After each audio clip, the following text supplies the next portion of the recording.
Cet été marquera l'histoire des Girondins, parce que Bordeaux va enregistrer la plus grosse vente de son histoire. Personne ne peut en douter. Si la somme reste incertaine, Malcom va battre le record de Yoann Gourcuff, transféré à l'été 2010 à Lyon contre un joli chèque de 22 millions d'euros. Le Brésilien va exploser le plafond. C'est une certitude. Cet hiver déjà, quelques rumeurs faisaient état d'un intérêt d'Arsenal prêt à lâcher 50 millions d'euros pour s'attacher ses services. Désormais, c'est le Bayern Munich qui rôde autour de lui. Une piste crédible alors que les Bavarois vont chercher à rajeunir leur couloir en anticipant les retraites de Franck Ribéry et Arjen Robben. Le Bayern aime recruter des jeunes à fort potentiel et leur laisser le temps pour leur développement.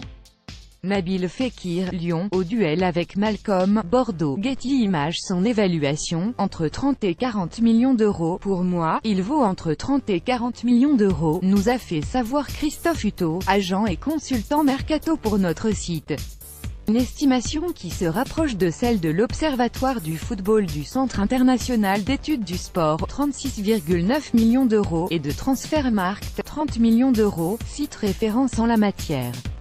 Il a un potentiel de top joueur mais il n'a pas encore eu tout à fait l'occasion de le démontrer, résume Hutto. Pourquoi sa cote peut continuer à grimper? La principale raison de voir sa valeur décuplée, une sélection avec la Seleção. Être international brésilien ferait grimper son prix d'au moins 15 millions d'euros et s'il fait la Coupe du Monde, Bordeaux pourrait espérer le vendre 60 millions d'euros, analyse Hutto. Malcom n'en est pas encore là. Sélectionné à 13 reprises avec les U20, il fait partie, selon Globo Esporte, des 3 joueurs jamais convoqués avec les A mais supervisés par Tito son staff ces dernières semaines. Ce fut le cas face à Marseille le 17 février dernier. Willian José de la Real Sociedad et Talisca Beşiktaş sont les 2 autres élus mais ont été appelés par le sélectionneur pour les matchs amicaux de mars. Le mondial reste très hypothétique pour l'ancien des Corinthians. La concurrence, Willian, Coutinho, Douglas Costa, Willian José, Talisca, Neymar etc. au poste d'ailier est monstrueuse.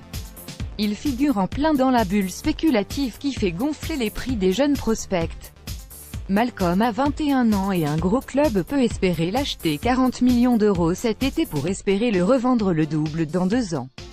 Une qualification européenne pour les Girondins et des statistiques costaudes en fin de saison.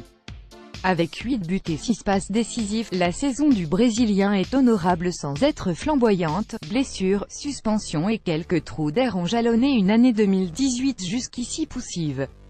Une fin d'exercice en boulet de canon pourrait permettre à Bordeaux de gagner quelques millions supplémentaires cet été. Malcom, Bordeaux contre Nantes. Getty Images. Pourquoi sa cote peut chuter? Bordeaux n'est pas réputé pour bien vendre ses joueurs. En 2016, Khazri a quitté la Gironde pour 11,8 millions d'euros. L'été dernier, Naples a dépensé 10 millions pour Adam Ounas. On est loin des sommes folles enregistrées par un Monaco ou Lyon pour la vente de leurs jeunes joueurs. 2 clubs experts dans la vente. Aujourd'hui, à niveau équivalent, un joueur bordelais sera moins bien vendu qu'un lyonnais ou qu'un monégasque, question de savoir-faire. Une fin de saison chaotique de Bordeaux et un Malcom qui ne sort pas de sa torpeur actuelle. Bilan: la cote de Malcom ne va pas s'écrouler cet été, parce qu'il est observé depuis de nombreux mois par de grosses écuries persuadées de son potentiel. L'intérêt prononcé du Bayern stabilise sa valeur autour des 30 à 40 millions d'euros. Seule une sélection avec le Brésil la boostera significativement. Photomontage de une, Marco Popovic. Malcom, Bordeaux. Getty Images.